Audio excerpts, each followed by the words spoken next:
Welcome to the Vol Bros. My name is Evan. This is my brother Rustin, and we are two Vol Bros who are actually bros in real life. And it has been a huge weekend for athletics in Knoxville and Tennessee. This weekend, the Lady Vols were supposed to play today, but they got rained out. So that eliminated that game from our discussion this evening.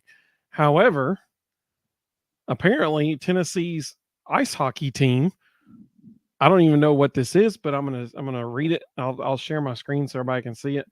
We have a championship on our hands today. Let's see here. I do not know what this is, so if somebody can let us know, that would be great. I'm not super into college hockey, so I don't know what this is. But Tennessee hockey. This is the official Twitter account of the Tennessee hockey team. They said Tennessee hockey is your 2024 college hockey South champions. Hashtag hockey top. I don't know what that means. South champions. It says 15 years in the making, Division II champions. So whatever it is, it's good. But what it is specifically, I don't know. Hey, we got a championship on Rocky Top. So Zach, if you're joining us tonight, oh, he is. Zach's here.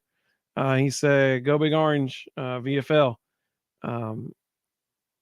So Zach said, "Hey Zach, you told us you expect multiple national championships on Rocky Top in 2024."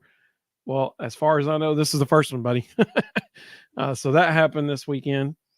The Lady Vols, they also played today, and they won 86-61. There's their post game graphic. At Vanderbilt. So I mean, that's just a 25-point win. That's a huge win. But primarily, we're here to talk about the baseball team's playing right now, actually. Let's see. Mino Likey said, "Evening Volbros and the chat. Welcome to Mino Likey. Good to have you with us." Pooley Productions said, "Hey, it's Chase. Welcome. Good to have you with us." Let's see. Zach said he can predict the future. So he's right that we have at least one national championship. And so let's talk a little bit about the men's basketball team yesterday. Huge win. Also against Vanderbilt. Do you like what I did? Did you see the thumbnail? Did you see that? I didn't see it. I said Vols slammed the doors. See what I did there? That's nice, isn't it? So, Rustin, what was your main takeaways from what we saw yesterday?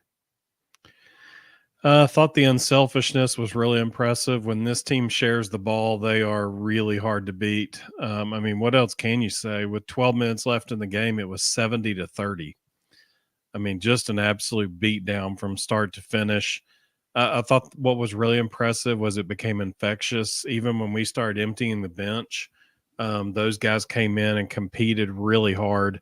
Tobe Awaka gave great minutes. He had 9 points, only 3 rebounds, but I felt like there was a few others that he created for other people that he probably should have gotten credit for. Cameron Carr is the second coming of Dominique Wilkins. There is no shot that he isn't willing to take at any time. But we did get to see he got extra minutes. He played 13 minutes. We got to see kind of what he's going to be in Knoxville over the next few years, and what he is a crazy athletic shooter who, honestly, if he continues to develop, he could kind of mold into Dalton Connect's role.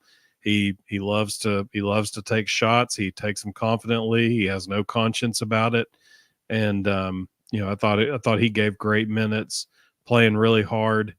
There was just so many contributions. Josiah and Santi both were on track and playing well. I thought it was really funny with about 8 or 9 minutes left in the game. Tobe went to the table to check in for Jonas Adu, and at that time, Jonas had 7 points, and he saw Tobe go to the table, and the next 2 times he touched the ball, he shot it. He knew his night was done, and if he was going to get to double figures, he had to do it himself before that horn sounded. And he hit his next 2 shots to make it 11 and get to double figures. But it was just that kind of night for the Vols. Like everything that could possibly go right did. Vanderbilt looked completely out of sync. I think Jerry Stackhouse has officially lost the locker room. Those guys look like they don't care anymore. They're not like, once they got down, they just quit. And it's probably a short-term deal for Jerry Stackhouse. I think the other thing that really stood out was Jordan Gainey was 0 for 6 from the field, and it didn't matter. We had a lot of guys step up and make some massive contributions, and shot the ball really well, other than Jordan Gainey. Shot the ball really well. We were 48% from the field, 45% from three, which is pretty stinking impressive when you think that Jordan Gainey was 0 for 6 from the field and 0 for 4 from three. So he actually hurt our percentages pretty significantly. We would have probably been over 50% in both if he hadn't stepped on the court. So, when a guy like that's having a horrible night and you still put up those kinds of numbers, it's a good night. Yeah, Zach said it was nothing special. It was Vandy. Gainey only had 1 point the whole night. Yep, that's right. It was a free throw. So my main takeaways from the game, a lot of the same stuff you said. I love seeing Cam Carr get that many minutes in the second half. He played over half of the second half, and obviously he's known as an offensive player. They mentioned in the game he was a top 60 recruit coming out of high school last year. But defensively, he altered shots. He made a couple really nice blocks. He was aggressive, so that was great to see. Anytime, so this is what baffled me about yesterday. Anytime you can get your 10th and 11th man on the team, anytime you can get them 3 minutes in a game, that's great. That's really good. When you're getting them, like Cam Carr, for example, 13 minutes in a game, and you're emptying your bench at the 4 to 5 minute mark. Yeah, we had a walk-on play 4 minutes last night. And then, you might think, okay, well, who are they playing? Like, Furman or somebody, which, I mean, Furman's pretty decent, but, no. This was an SEC game, and you're being able to do all that stuff. That's crazy. That is unreal that they were able to do. They were, like you said, they're up 70-30 at one point in an SEC game. That's unheard of. And so that was my main takeaway was, yeah, you hear about dominating performances, but then you hear about dominating performances. And that was a dominating performance. Let's see. Zach said, so the broadcast compared Tobey to Dennis Rodman. I'm not the only one who thinks that. Yeah, I think that's a great comparison. You're right. You called it, Zach. You're the first person to ever mention that. I loved, like you said, I loved how they shared the ball. We've said on this show multiple times now that Dalton's going to get his points. That's going to happen, whether he's hitting from the outside or driving to the basket or both. He's going to find a way to get points. And so we've said multiple times on this show, if you can have two other guys, preferably Jonas being one of them, but if he can score 10 points or more, and then between Josiah, Santi, Jordan Gainey, and Zakai, if of those four guys, if you can have just one other guy score 10 or more points, nobody's going to beat Tennessee.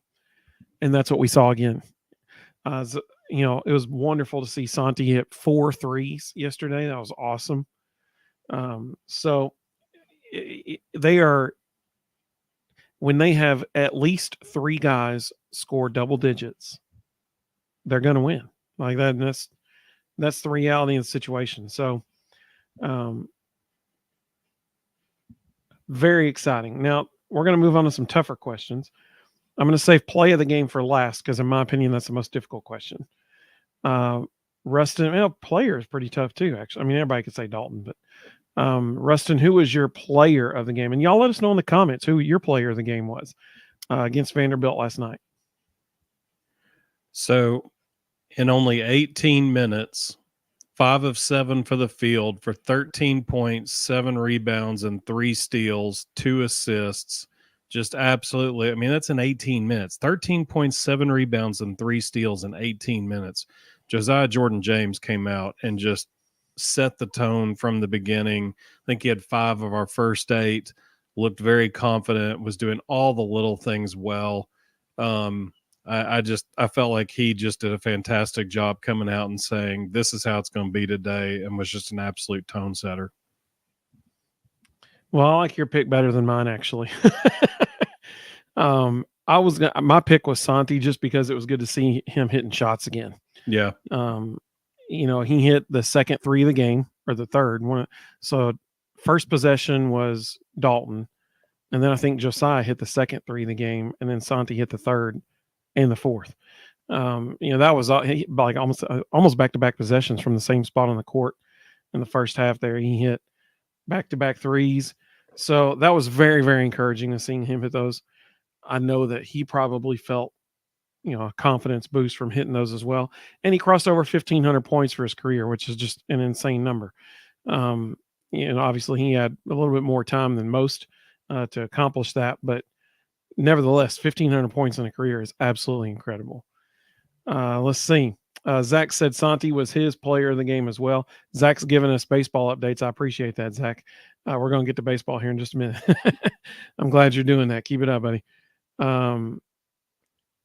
Zach's asked, how many threes did we end up with? I stopped counting after 10. Do you have that in front of you, Rustin? I don't have that in front of me. Yeah, I do. We were 14 for 31. It's pretty dang good. At one point, I think it was either late in the first half or early in the second half. We were 52% from 3, which is unheard of. I mean, that's just incredible. Well, think of it this way. We scored as many points from the 3-point line as Vanderbilt did for the entire game. That's pretty good. Yeah. Ricky said, Bob and JJJ, they are key in advancing to Final Four. 10 plus from each is over for the field. Yeah. Here's the thing. Ricky totally is agreeing with what we were saying just a minute ago. If they get two guys to, and like I said, it really could be two of 5. Because I mean, Jemai, he's going to come in and play awesome defense, but I don't think you can count on him to get 10 plus points a game. I don't think that's realistic. Mm-hmm. But I think of Santi, Josiah, Jonas, Zakai, and Jordan Gainey. I think you can count on it. You should be able to count on at least 2 of those 5 guys to get you at least 10 points a game. And if that happens, nobody can keep up with Tennessee if that happens. That's just the reality of the situation. That's their recipe for success. And Ricky's exactly right. I think that another element to that is we're going to see how important Zakai is come March, because he's got to be the one that is making free throws. Santi needs to start making free throws more consistently. And honestly, Dalton needs to make free throws more consistently. Santi and Dalton both have kind of struggled from the line lately. Santi used to be the guy who he was like over 90% from the free throw line. If there was a technical foul, he was the one being put on the line. And that's not the case anymore. Last time there was a technical foul, Zakai was the one who was put on the line, and Santi was in the game at the time. So we need those guys to all be hitting free throws, because late in games in March, that's when you really win or lose, if you can make late game free throws. And so it's very, very important for the ball handlers to be able to make those shots. Zach said Meshack is like Toby, great defense, okay offense. Yeah, that's fair. Zach said, yeah, Vescovi used to be the best at free throws. And we need to get back to that for sure. So this one was tougher for me. So I'm going to let you go first, because if I like yours better than mine, I'm going to steal it. Play of the game, and y'all let us know in the comments what your play of the game was, and I might steal yours because I was very undecided on this. What was your play of the game? I'm going to go with the play at the end of the first half that they ran to get Santi a wide open 3. It was a transition decision. They just did a good job moving the ball. It was clearly a set call in transition, and got Santi a perfect look and one of the spots he loves, and he knocks a three down right before the end of the first half, which made it 51-20. And it almost felt like, okay, there's the dagger. Like, this thing's already over. It's halftime, and Vanderbilt's already done. You know, if he had missed that, maybe Vandy goes in with a little bit of, confidence. Okay, we're going to reset here. We're going to get this thing rolling. But they went in the locker room with, we can't stop these guys. And I felt like they came out and played in the second half like, we can't stop these guys. So that's mine. Loved that possession. Thought they did a really, really good job sharing the ball all night. I think that's a great one. Zach said his play of the game was Zakai's pass to Santi, and it was another three. That was the wrap pass. That was the one I almost went with, where Zakai clearly, like, I think it was a set call, because Zakai clearly knew where Santi was going to be. And if you watch, his third three of the game. Yeah, and if you watch, typically when Tennessee drives, they go with the hammer pass where they drive and kick it to the opposite corner. But if you watch, as soon as Zakai started driving, Vanderbilt's defender sunk to the baseline. So clearly Tennessee knew Vandy was going to take away that hammer pass down the baseline, and Santi was left wide open. And you could tell from the minute he started driving, Zakai was clearly not going to take that shot. He was going to wrap pass it to the opposite wing. And just a gorgeous pass, hit him right in his shooting pocket. You couldn't have drawn it up any better. So I had three different plays that I was struggling to decide between. I have picked one, but one of them was a sequence of plays, and it was the back-to-back threes by Santi in the first half from essentially the exact same spot on the wing on the court. Mm-hmm. That was one of them. My second one was actually a play that apparently the Tennessee Hoops Twitter account, or X account, whatever you call it, also liked this one because they tweeted it out. So there was a pass across the court. It was a terrible pass. Jemai did a good job of going up and catching it and saving the pass. But then the ball movement, he kicks it, crosses the court to Jemai. He catches it on the wing, passes it to, I think, Zakai in the corner. It might have been Jordan Gainey. And when he swung it to the corner, Tobe Awaka on the block sealed his man high and had the entire baseline to himself in a direct path to the goal. Zakai made a fantastic entry pass to him into the post, bounce pass. He got it off and just immediately went straight up and just threw it down two-handed. It was beautiful. The seal that he got on that post player, and then the beautiful entry pass. It was just great basketball. That's why I loved it. Just really, really good basketball. So that was, and then just an awesome finish. I mean, man, just slamming it down. So that was also one. But I think my play of the game goes to Jemai Mashak. And somebody, I don't remember who it was, drove the baseline, got caught in the air. I think it may have been Dalton, actually, who drove the baseline, got caught in the air, passed it to Jemai in the corner. Jemai drives to the basket, goes up and under the basket, and lays it in on the other side of the basket. It was beautiful. That up and under layup, that was my play of the game. It was fantastic play. So that was my play of the game. Some of the folks in the comments said, Mino Likey, she said that she agreed on that pass from Zakai to Santi. She loved that one for Santi's third three of the game. Let's see. Sean, welcome, Sean. Good to have you, buddy. He said, is Jemai Mashak a junior or a sophomore? He is a junior. So he still has some eligibility left after this year. Technically 2 years because he has his senior year and his COVID year.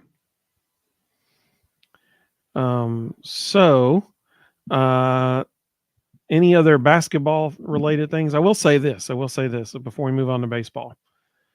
I don't think we will ever know. And unfortunately, I don't think it's a quantifiable thing. So that's why we won't know. But I do think it was, when you look at Tennessee's upcoming schedule, y'all, it's crazy. from here to the end of the season. I mean, they have just absolutely maybe the hardest schedule in the country from this point forward. They have somewhat of a reprieve. Is it Tuesday or Wednesday when they go to Missouri? Tuesday. So when they go to Missouri on Tuesday, you can kind of count that as a reprieve, I guess. But it's still a road game in the SEC, and they gave Yeah. Ole Miss all they wanted. Absolutely. Ole Miss was winning at halftime in that game, actually. And Missouri. so, I mean, I'm sorry, Missouri was winning at halftime in that game. So that is not going to be an easy victory by any means. But when you look at the schedule after that game, whoa, man, it gets really tough for the rest of the season. So, unfortunately, there's no way to quantify this. There's no way to know what it would have been if they had played more in that game yesterday. But I think a major takeaway from yesterday is that this late in the season, with this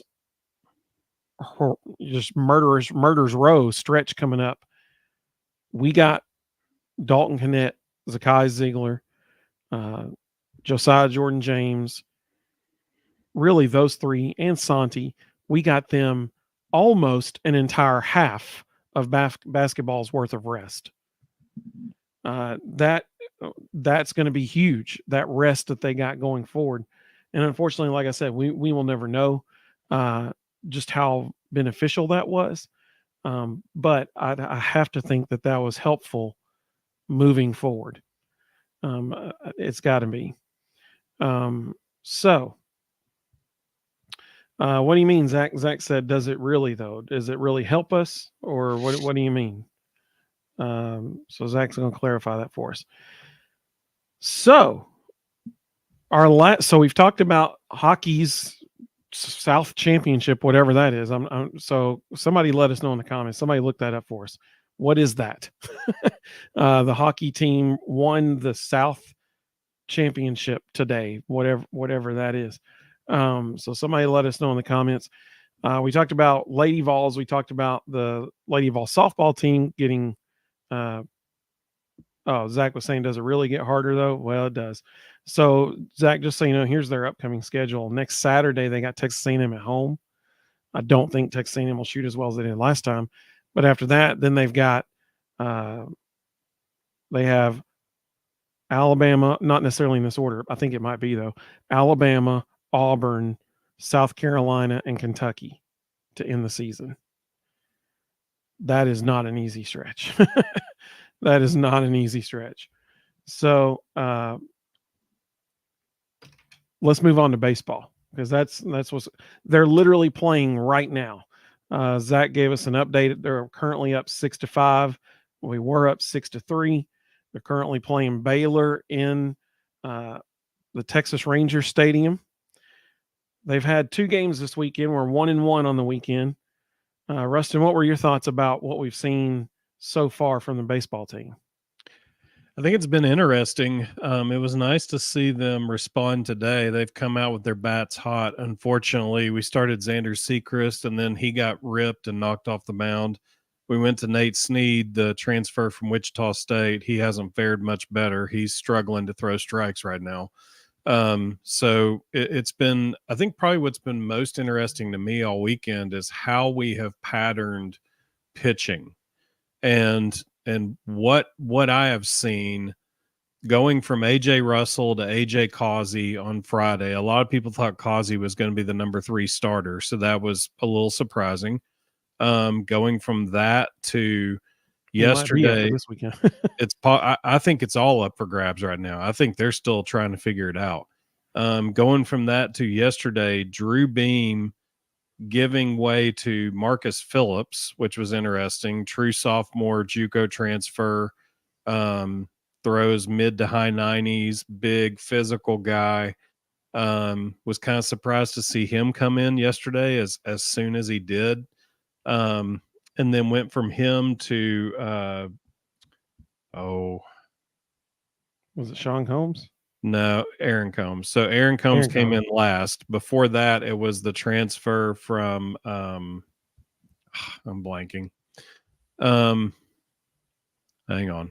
Well, while you're looking that up, it's interesting that the Friday night game, Tony Vitello after the game said that the plan was actually to go AJ Combs. Yeah, That was the plan, but both AJs were throwing so well they didn't need Combs. right.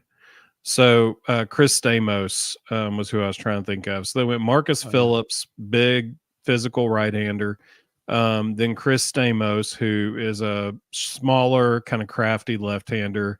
And he's a transfer from Cal, and then went from him to Aaron Combs, who ended up blowing the game. But then after that, what was even more interesting was we went Matthew Dallas, and then true freshman, who's a true freshman, and then Derek Schaefer, who's a true freshman. And Derek Schaefer gave up another run, but at that point it didn't matter. Aaron Combs had already blown it in the 10th, but it was just interesting. The guys were rolling out there, and the situations were rolling them out there in. And there's guys like Kirby Cannell that we still haven't seen, and maybe he's going to fill that closer role.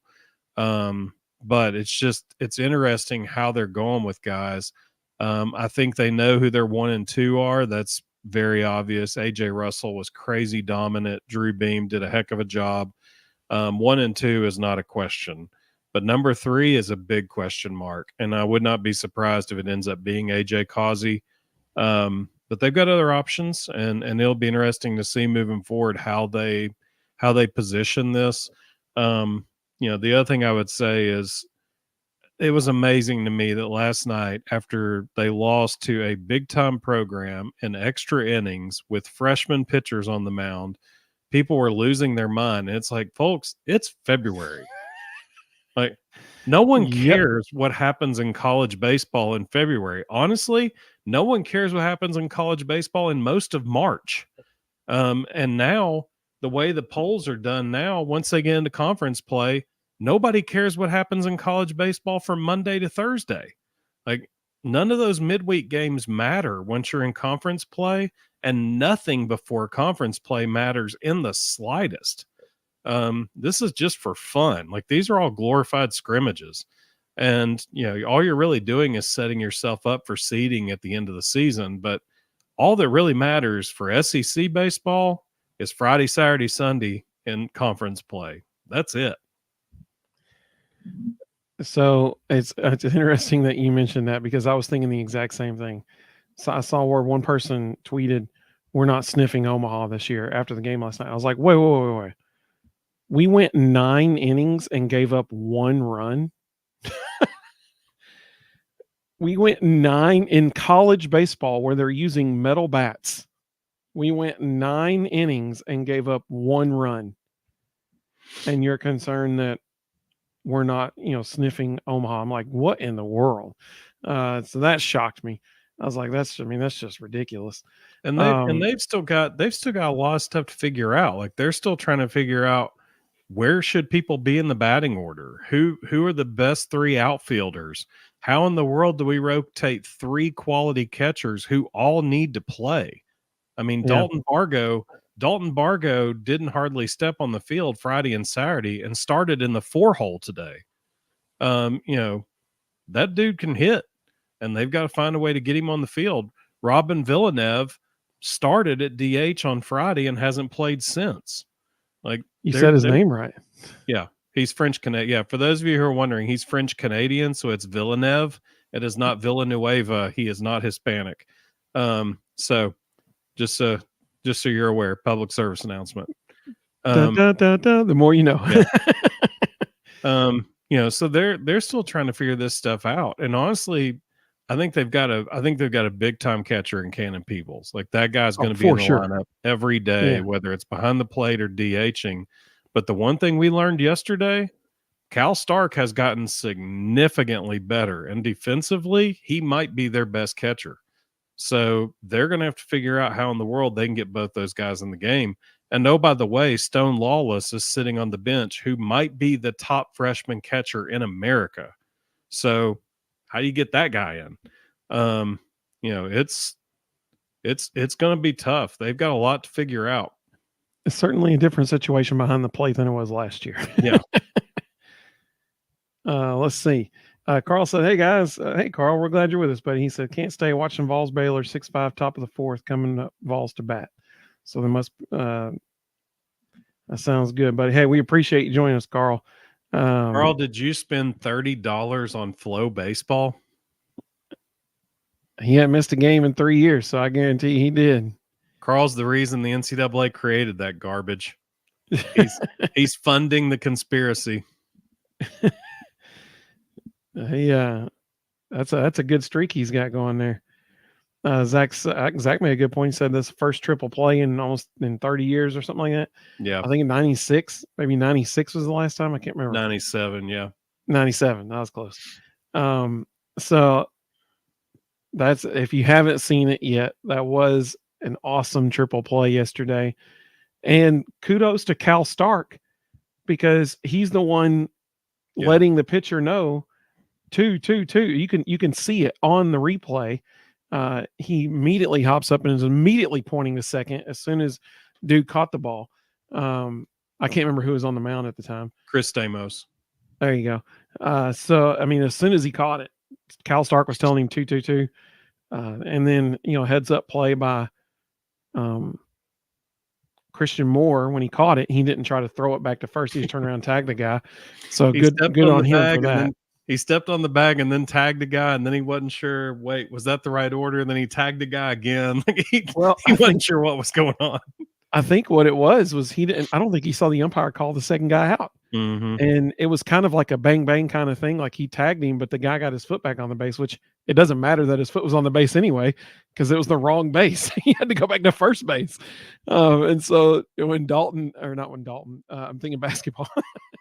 When Christian Moore didn't, I don't think he saw the umpire call him out, so he went back and because he looked at the umpire like did I get him too, and then he went over and tagged him again, and then also in the same game, Drew Beam picks a guy off at first base. So two really cool defensive plays, and you had Dylan Drawling making the layout grab in left field. So three really great defensive plays.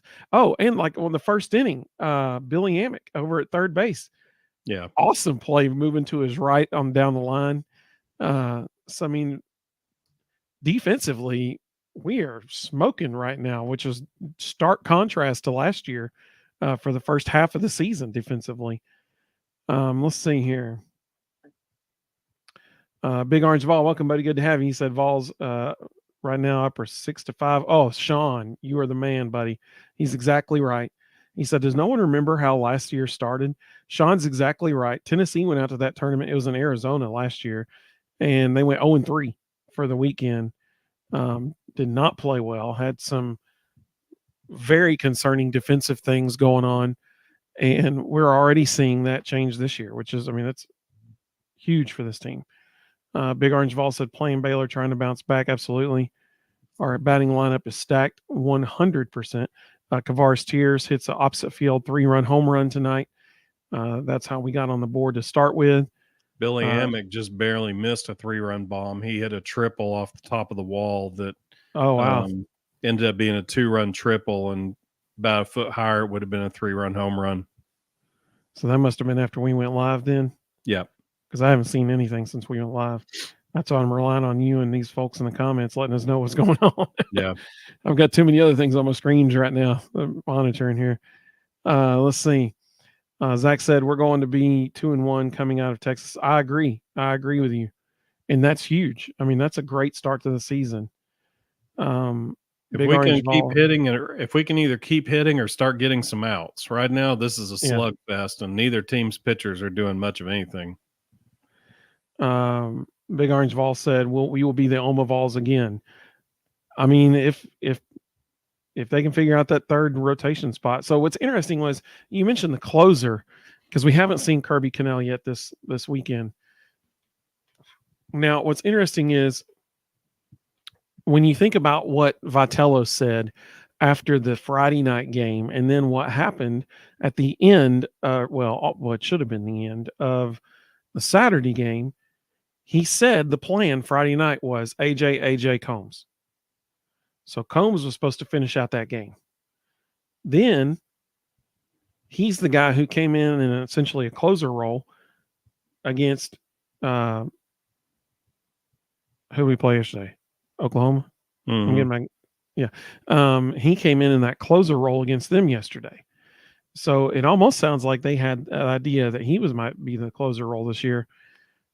But maybe that sidearm action, I don't know. But I think they like his arm slot, but I think what they're going to find is he's probably going to be better as a setup man for Kirby.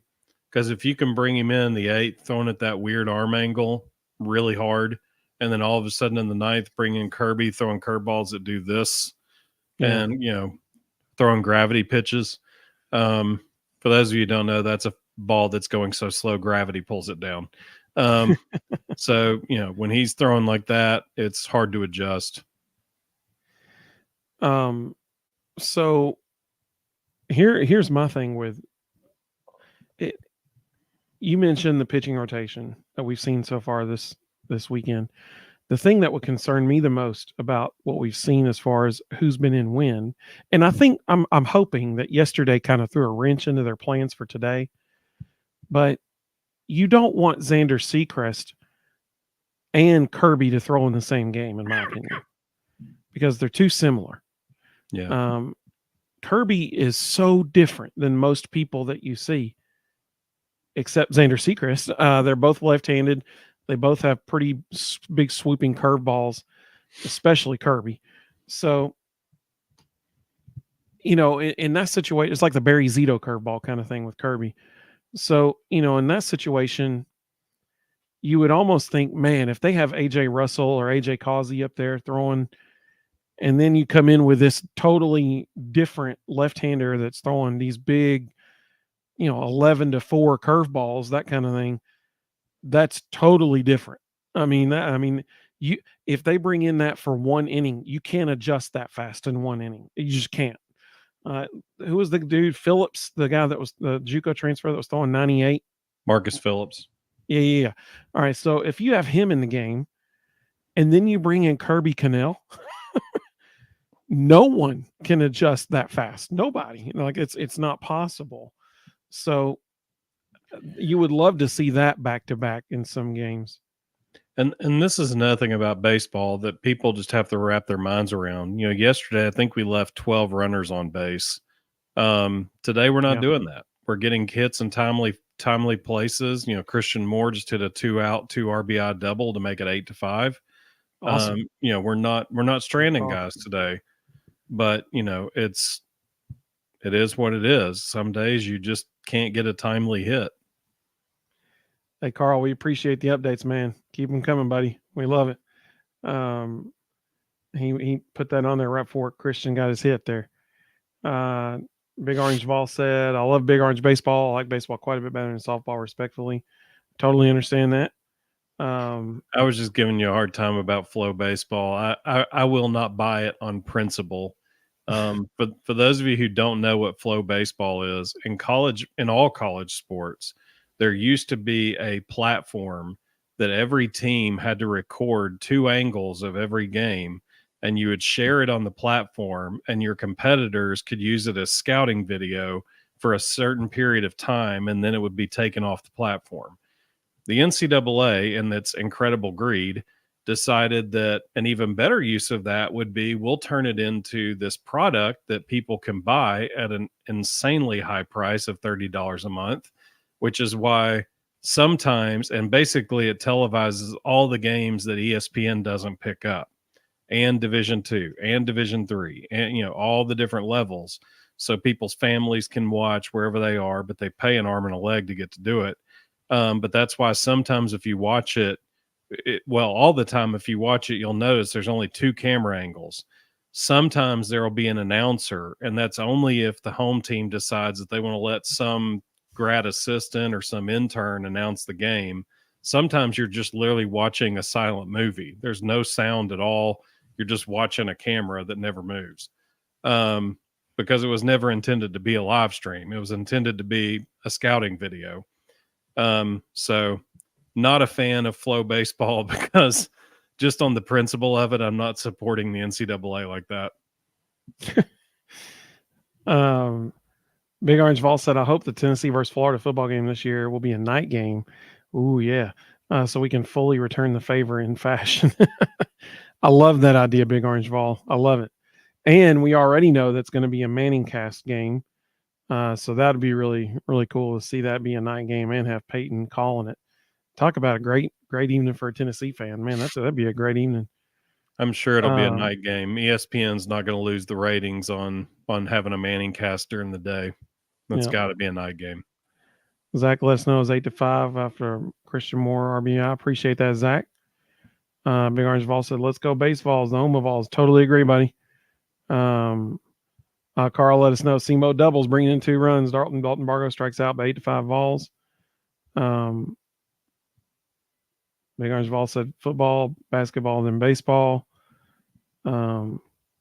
Zach said, don't hate me for saying this, but I love baseball and softball more than football. But I do love football too. We don't hate you, Zach, man. It's cool, man. Let's see.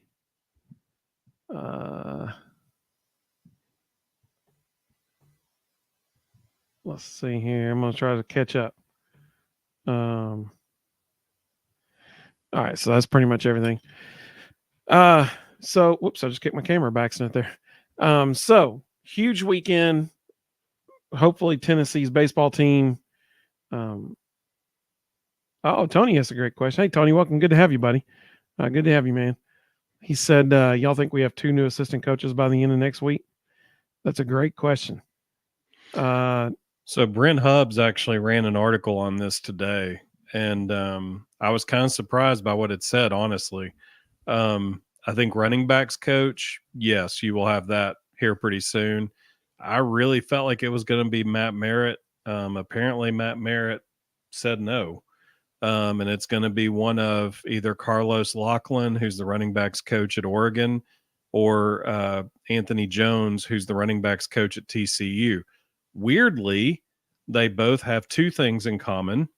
They have both coached in Memphis, and they both played college football at University of Tennessee at Chattanooga, which is a weird coincidence. Go Mox, baby. Weird coincidence that 2 guys in 2 completely separate realms of the country are both the short list for the Tennessee running backs job, and both of them played football at UTC. But the bigger thing is they both have recruiting ties in Memphis, and that's what Josh Heupel wants to replace. The only name that has surfaced for linebacker coach, and it sounds like that's going to be a longer search, is Roy Manning at USC. He also coached at Michigan for a little while he coached at Cincinnati with Tim Banks there. He has ties to the Michigan staff and to several members of the defensive staff at Tennessee. Apparently he has interviewed, but that's the only name that's out there right now.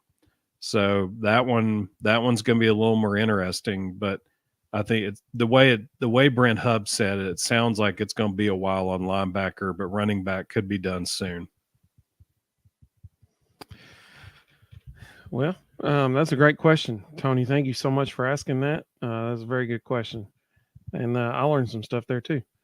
So that's a great question. So if anybody finds out what the ice hockey South Championship is, if you can comment that, that'd be awesome at some point. Isn't ice hockey a club sport at Tennessee? I have no clue.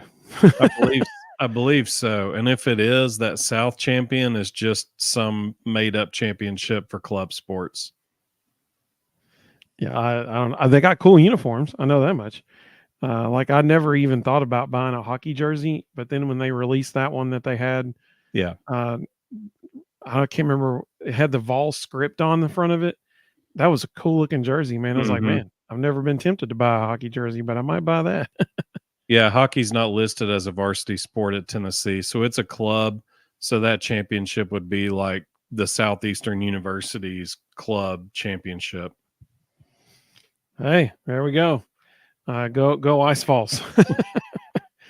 um, well, we appreciate everybody joining us tonight. It's been a lot of fun. Certainly going to be a huge week of Tennessee sports moving forward because we have obviously 2 basketball games this week, way more college baseball and softball, and Lady Vols basketball. And we have 2 coaching positions on the football team that we're looking for. Apparently, Billy Amick just hit a solo home run. So Big Orange Vol said Billy Amick, our Clemson transfer. Yes, he did. With a solo.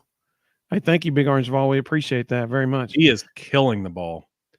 In 3 games, he's got 2 home runs, a triple, and a double. Like that dude is mashing right now. And that first home run was an opposite field home run. It was pretty.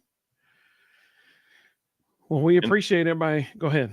People at the game are saying this one was absolutely crushed, that he destroyed this ball. Big Orange Vol said this batting lineup is insane. Absolutely. Well, and what's crazy is this is the 3rd lineup this weekend, and there's some guys that are probably some of our best hitters that aren't in it because they're giving other guys a shot today. That's what I was saying earlier. Like, it's going to be really hard for them to figure out how to get their best 9 in the lineup because on any given day, it could be any one of 15 or 16 guys. Absolutely. Big Orange Vol said, y'all are very knowledgeable about Tennessee sports, man. Respect. Hey, we appreciate that. Thank you very much. You're very kind. We appreciate that. We appreciate you joining us. Peggy, welcome, Peggy. She said, go Vols, go. Absolutely. Hey, well, great to have you. So I'm talking about. Zach said, and Billy Amick came from the fake orange. He came from Clemson. Historically a great baseball school. So it's good to have him on the roster, no doubt, because he's directly responsible for 2 very important home runs in the weekend so far. So, okay, I know it's with a metal bat, but apparently Billy Amick's home run went into the second deck at Ranger Stadium, which, if any of you have ever seen Ranger Stadium, the second deck there is a long way from the field. Like, I guarantee you, as soon as he hit that ball, there was a bunch of Major League scouts scribbling in notebooks because that is a shot. Well, let's hope that they can finish it out. We're in the 5th or 6th inning at this point. Still in the 5th. Okay. Holy cow. So if you want to see it, Ben McKee just tweeted a video of it. And StatCast has it at 112 miles per hour off the bat. 425 feet. That's a bomb. So here is Tennessee baseball's thing, and they said, "Okay, Billy, we get it. You're really good at baseball." Absolutely mashed is what it says. No doubt. Shoulders with Kurt Schilling and David Ortiz and Manny Ramirez, and then. Whoa, yeah, that is not. That is not where you want to throw him a pitch. Home run for Tennessee, who have mashed a bunch of balls all weekend. And Holy they get another cow. one off the bat. The second deck at the Rangers Stadium is not bad. A long, like, that's not a hitter's stadium. If you hit a home run there at all, you hit a bomb. You hit it in the second deck there. That's out of every stadium in America by a lot. Could you hear the audio when I shared that just then? Yeah. Hey, the sound it made when it left the bat. Woo! Yeah. That was a no-doubter. Big Orange Vol said, we got some studs, man. Yeah, we do.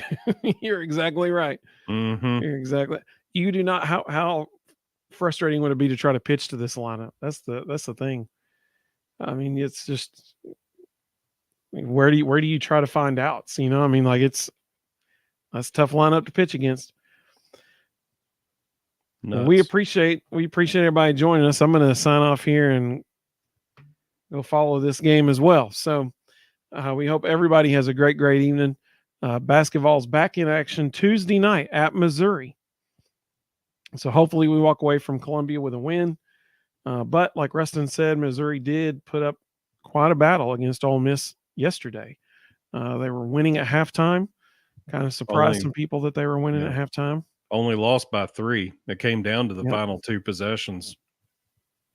So tough test on the road in the SEC. There's never an easy game in the SEC. So that's Tuesday night. We will be ready to talk about that. And happy to see everybody on Thursday night, like always. Big Orange Vol said good night all and go Big Orange. Absolutely, buddy. Go Big Orange. Zach said that the Vols will win Tuesday 500-32. That might be some kind of record. It might be. It might be. Both walk-ons would score in that game. Yeah, for real. About 50 each. We hope everybody has a great evening. We hope everybody has a great week ahead of you. Go Vols, baby, and we will see all of you Thursday night. Have a great evening, everybody.